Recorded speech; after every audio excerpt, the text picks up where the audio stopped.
말씀은 사무엘하 24장 15절로 25절 마지막 절까지의 말씀 보도록 하겠습니다.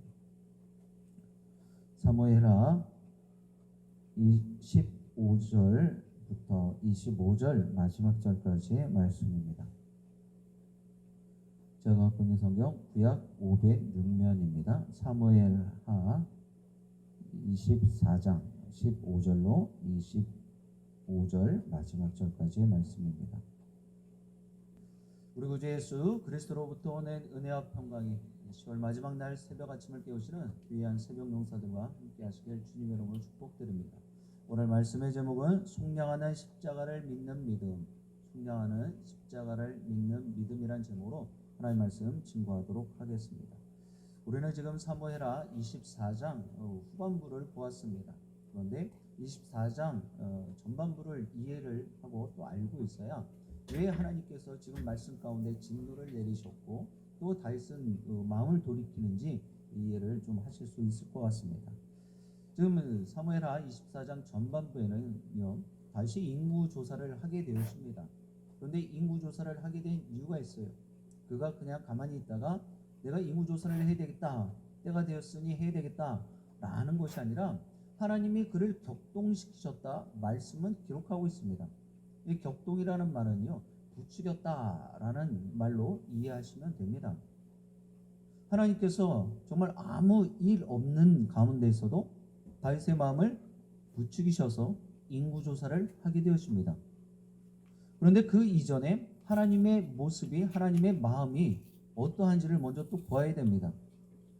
이스라엘에게 다윗을 통하여 인구조사를 하게 되어진 그 이유, 하나님이 이스라엘 백성들에게 진노하셨기 때문이다 라는 것입니다.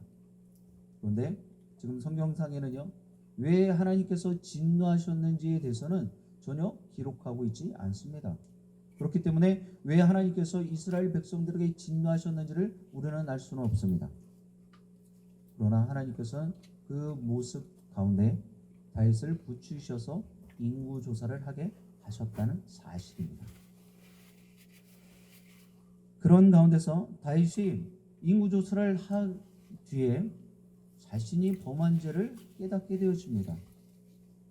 여기서 우리는 또 한번 생각해 보게 됩니다. 아니, 인구조사가 뭐가 그렇게 큰 죄인가? 이것이 무슨 잘못된 일인가? 라는 생각을 하게 되어지죠. 그런데 인구조사를, 그 당시에 인구조사를 했다라는 것은요, 이 모든 것들은 하나님께서 도우셔서 이스라엘 나라가 부강해졌고 또 다윗 왕이 정말 나라를 평안 가운데 다스리고 통치할 수 있는 이 모든 이유는요, 하나님의 전적인 은혜였기 때문인데, 인구조사를 했다는 것은 바로 자신의 힘, 자신의 군사력을 알아보기 위함이었다라는 거예요. 그러니 결국 인간적인 세상적인 모습에 의지하기 위함이 바로 인구조사였다라는 것입니다. 그렇기 때문에 하나님께서는요, 그 인구조사가 죄임을 다윗을 통하여 깨닫게 하신 거예요. 지금까지 지난 것이 다 하나님의 은혜였고 내가 너희를 지켰고 보호했기 때문인데, 인구조사를 했다라는 것은 자신들의 힘으로 살아보겠다라는 그러한 인간적인 마음이 담겨져 있기 때문에 이것이 바로 죄라는 것입니다. 인구조사를 지시했던, 명령했던 이 다윗이 이것은 잘못된 명령이었구나, 이것은 그릇된 일이었구나, 이것이 바로 죄였구나 라는 것을 깨닫게 된 것입니다. 그래서 즉시로 자신의 죄를 돌이킵니다. 그런 인간적인 모습의 선지자 선견자 갓을 보내서 세 가지 벌을 말씀하십니다. 첫 번째로는요, 7년간의 기근이 들 그러한 재앙을 선택하라는 거예요. 그리고 30일 동안 원수들에게 추격을 당하는 도망자의 신세를 선택하라는 것입니다. 그리고 마지막 세 번째 벌은요, 바로 3일 동안 이스라엘 나라에 재앙을 내리는 것입니다.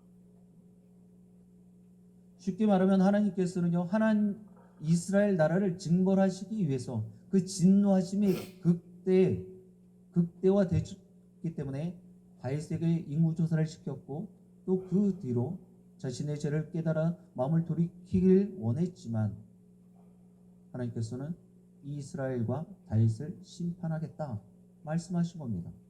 그래서 이 세 가지의 모습에서 선택을 했어야 되는 거예요. 다윗은 첫 번째, 두 번째 선택이 아닌 7년간의 기근과 원수들에게 추격을 당하여서 3개월 동안 도망자의 신세를 선택한 것이 아니라 바로 3일간의 재앙을 선택하게 되었습니다. 오늘 본문 앞부분에도 보면 여호와에게 내가 당하는 것이 낫겠다라는 그러한 고백을 하게 되어지면서 이 3일간의 재앙을 선택한 거예요. 주시는 말씀을 통하여서 오늘 다시 한번 이 땅을 살아가는 우리 모두에게도 하나님께서 재앙과 심판을 우리가 당한다 할지라도 우리를 향하는 하나님의 끝없는 사랑, 다함이 없는 하나님의 자비하심을 늘 기억하시고 다시금 온전한 믿음을 소유하시게 되게, 도전하시게 되길 주님의 이름으로 축복드립니다. 우리 16절의 말씀 같이 합독하겠습니다. 16절입니다. 천사가 예루살렘을 향하여 그의 손을 들어 멸하려 하더니 여호와께서 이 재앙 내리심을 뉘우치사 백성을 멸하는 천사에게 이르시되 족하다. 이제는 내 손을 거두라 하시니 여호와의 사자가 여부스 사람 아라우나의 타작마당 곁에 있는지라. 아멘. 첫 번째 기도 제목입니다. 재앙까지도 멈추시는 하나님의 사랑을 알게 하소서. 재앙까지도 멈추시는 하나님의 사랑을 알게 하소서. 지금 다윗은요, 하나님의 벌 세 가지 중에 선택한 것이 온 나라에 3일 동안 재앙이 내려지는 것입니다. 그 재앙은 시작이 되어졌죠. 지금 15절 말씀 시작하면서도 단에서부터 브에셀바까지 이스라엘 전역에 7만 명이 순식간에 죽임을 당하는 이 재앙을 겪게 되어집니다. 이 엄청난 재앙에서 피할 수 있는 이스라엘 사람들은요, 단 한 명도 없다라는 거예요. 이제 심판을 집행하는 천사가 마지막 남은 예루살렘 성의 심판을 집행하려 합니다. 바로 그때 그 천사의 손을 멈추는 그 모습이 말씀에 기록되어져 있죠. 누구의 손입니까? 하나님이 막으신 것입니다. 하나님께서 재앙을 보시고 돌이키시며 천사에게 그만하라고 그 손을 거두라고 명령하십니다. 본인이 재앙을 내려주고 본인이 그 손을 거두라 말씀하시는 겁니다. 왜 그러셨습니까? 왜 심판하려 하는, 징벌을 내리려 하는 그 천사의 손을 막으신 것입니까? 이유는 간단합니다. 벌을 내리시기는 하셨지만, 징벌하고 계시기는 하시지만 그들을 여전히 사랑하시고 긍휼히 여기시기 때문이에요. 그때 천사는 여부스 사람 아라우나의 타작마당 곁에 있었다 말씀 기록하고 있죠. 다윗은 여호와께 자신의 잘못으로 발생한 이름을 고백하며 긍휼을 구하고 있습니다. 하나님의 자비하심을 다시 한번 구하는 것이죠. 오늘을 살아가는 우리도 마찬가지입니다. 우리도 다윗과 같은 죄인들이에요. 이 모습에서 자유로울 수 있는 분은 단 한 분도 안 계십니다. 하나님처럼 되고자 하나님과 무슨 동기동착이 됐냐, 하나님과 나는 같은 지위에 있다라는 생각을 하는 그런 반역의 모습을 갖고 살아왔고요. 또 하나님과 상관없는 하나님 말씀대로 살지 않았던, 또 세상적인 것에 더 마음을 뺏겼던 그러한 정말 죽을 수밖에 없는 죄인된 모습을 우리 모두 다 갖고 있다라는 것입니다. 그렇기 때문에 그것에 대한 하나님의 심판과 진노에 피할 수 있는 사람은 없는 것입니다. 죄인이 당했던 그 진노를 벗어날 수 있는 방법은요, 우리들에게는 없다라는 것입니다. 문제는 거기 있는 거예요. 내가 죄를 지었으면 우리 세상의 모습처럼 내가 몸을 떼어서라도, 내가 노역을 해서라도 그 죄값을 치르면 되는데, 우리는요 스스로 그 죄된 모습을 해결할 수 없다라는 것입니다. 오직 하나님만이 그 진노를 멈추실 수 있고 그 죄를 해결하실 수 있는 것입니다. 하나님의 한량없는 사랑과 긍휼만이 진노를 멈출 수 있고 심판을 멈춰 세울 수 있다는 그 사실을 잊지 않는 여러분과 제가 되어주길 주님의 이름으로 부탁드립니다. 여기서 우리는 한 번 더 고민하게 됩니다. 그렇다면 왜 자격 없는 나를 왜 구속하셔서 대속하셔서 속량하셔서, 대속과 속량이라는 말을 여러분들 잘 알고 계시죠? 나의 죄를 위해서, 나의 잘못된 모습을 위해서 누군가가 대신 그것을 갚아주었다, 해결해 주었다, 이런 의미인 거예요. 왜 나는 죽을 수밖에 없는 죄인의 모습인데 굳이 나를 그 대속의 사랑으로 죄인됨을 해결해 주셨냐라는 것입니다. 여러분들은 이 물음에 대해서 답을 찾고 계십니까? 우리가 찬송으로 고백하지 않습니까? 왜 나같이 자격 없는 사람을 대속하여 주셨는지 난 알 수 없다라는 거예요. 아마 이것은 주님 앞에 가는 그 시간까지도 풀 수 없는 비밀일 것입니다. 그렇기 때문에 우리를 향한 하나님의 사랑을 늘 확신할 수 있어야 되는 거예요.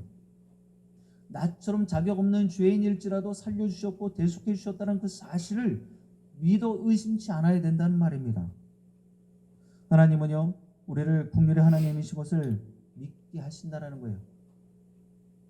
그렇기 때문에 그 국률을 의지해서 저를 범했을 때는요, 반드시 회개할 수 있어야 되는 것입니다. 그 모습을 돌이킬 수 있어야 되는 거예요. 회개할 때만 이 십자가의 보혈의 은총을 누릴 수 있기 때문입니다. 우리가 누리는 은혜의 핵심은요, 회개에 있어요. 내 마음을 새롭게 하지 않으면, 내 마음을 정결케 하지 않으면, 내 마음을 거룩하게 하지 않으면 우리는 하나님이 부어주시는 은혜를 누릴 수 없다라는 것입니다.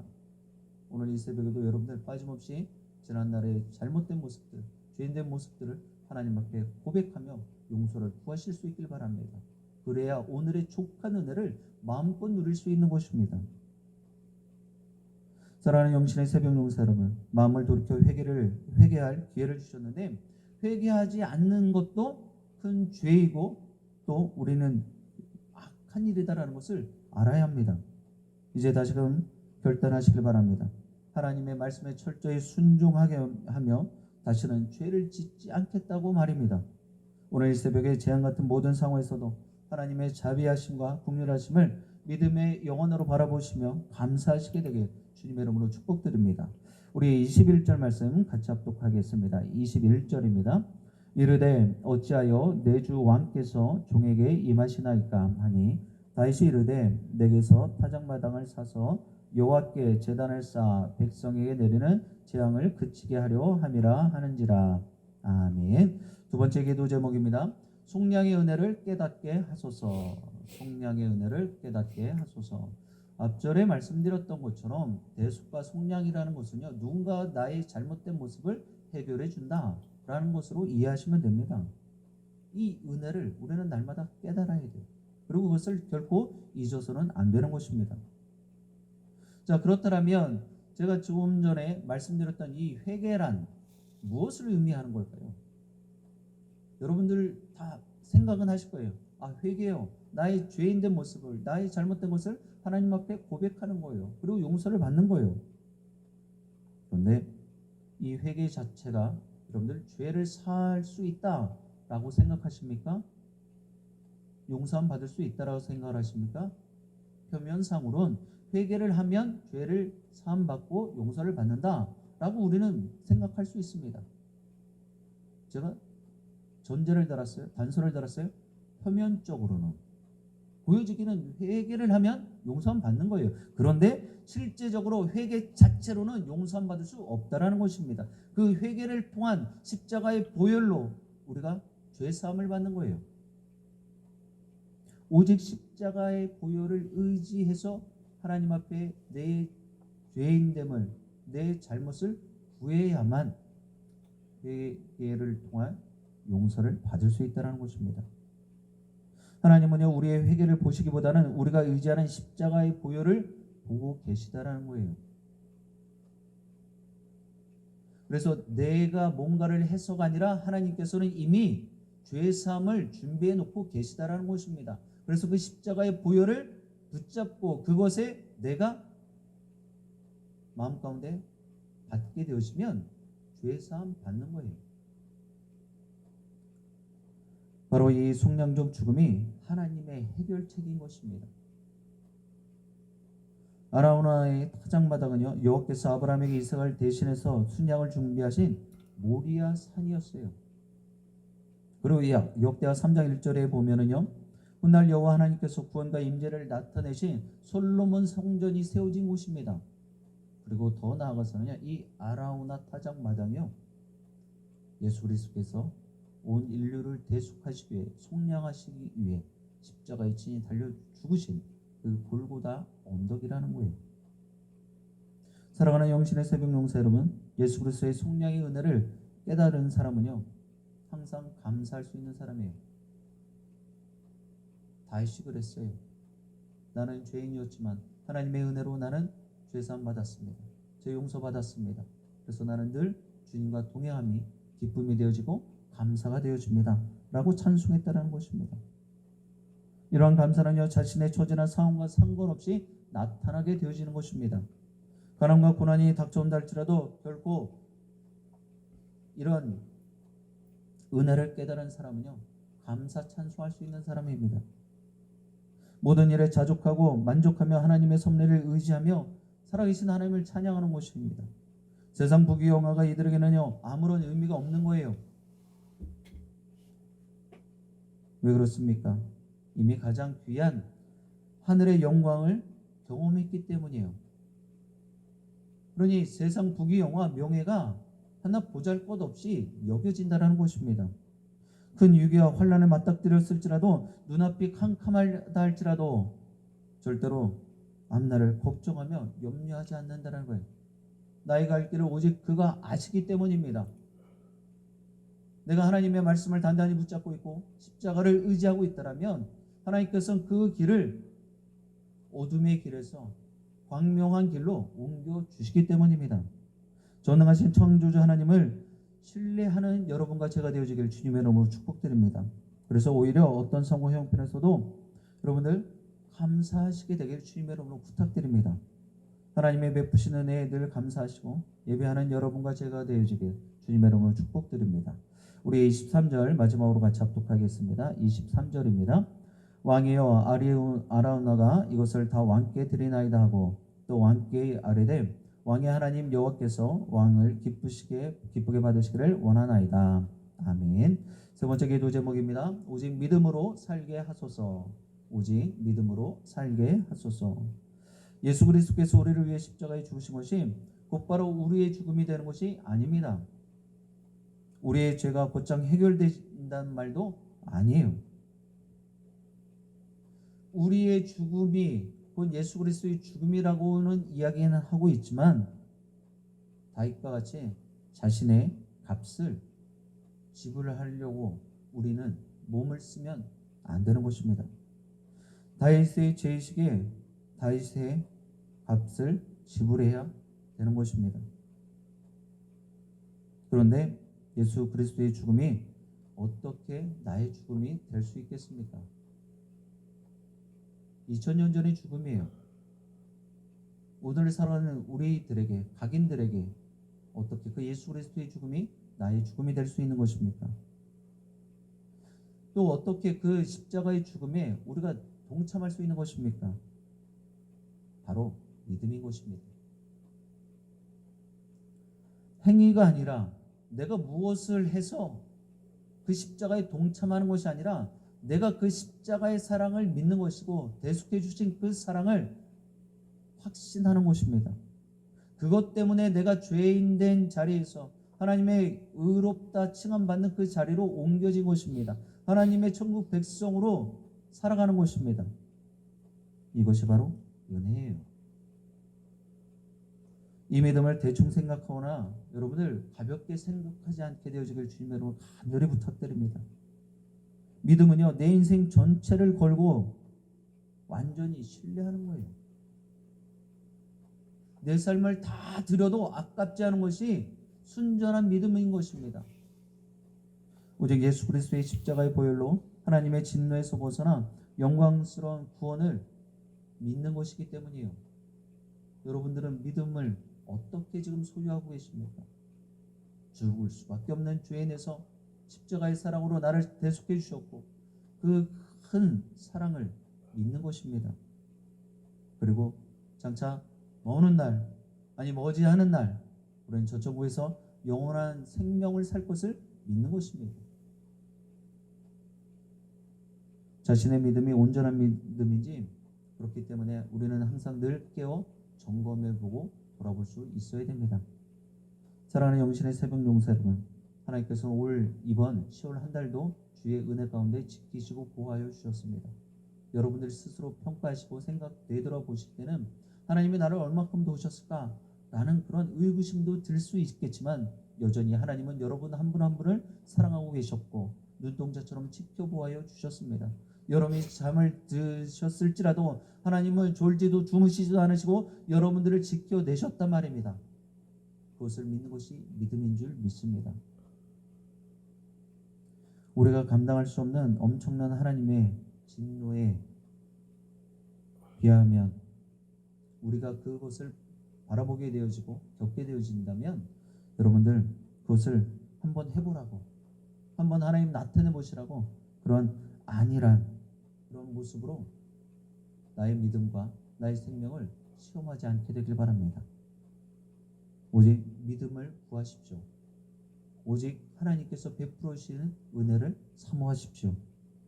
그럴 때 속량하신 하나님의 은혜가 여러분들의 삶에 날마다 일어나고 또 여러분들은 그 귀한 믿음 가지고 그 은혜 단단히 붙잡으시고 십자가 사랑하심으로 여러분들의 삶의 전에선 늘 기쁨과 감사함과 찬송이 끊어지지 않게 되어지게 주님의 이름으로 간절히 축원드립니다. 기도하시겠습니다. 고맙고 좋으신 하나님 참으로 감사드립니다. 10월의 마지막 날 새벽 아침에 주신 귀한 말씀 하나님께로 향한 우리의 믿음을 보여드리게 하여 주옵소서.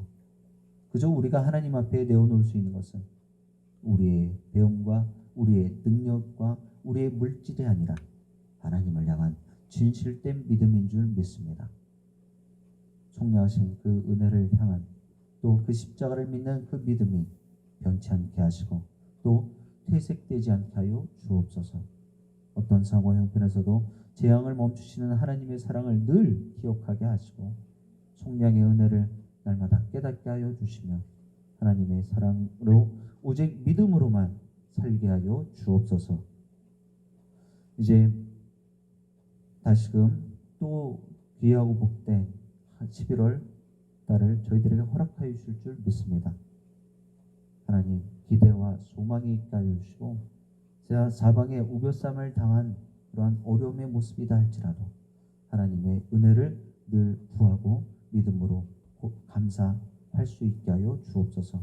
특별히 나라 밖으로 많이 어렵습니다. 이 어려움의 때 하나님 우리를 위해서 무슨 일을 하고 계시는지 우리가 의구심 갖지 않게 하여 주옵시고 지금도 여전히 우리를 위해서 나라의 민족을 위해서 열방을 위해서 친히 다스리시고 통치하고 계시다는 사실을 믿게 하여 주옵소서. 특별히 이태원 참사로 인하여서 슬픔과 또 혼란의 모습을 갖고 있는 많은 이웃들을 주님께서 위로하여 주시고 속히 모든 것들이 온전한 모습으로 수습되게 하시고 또 원래의 모습으로 하나님께서 회복시켜 주시옵소서. 오늘 이 하늘도 주님과 동행하며 그 어디나 하늘나라 되어지기를 간절히 소원하고 예수 그리스도의 이름으로 기도드립니다. 아멘.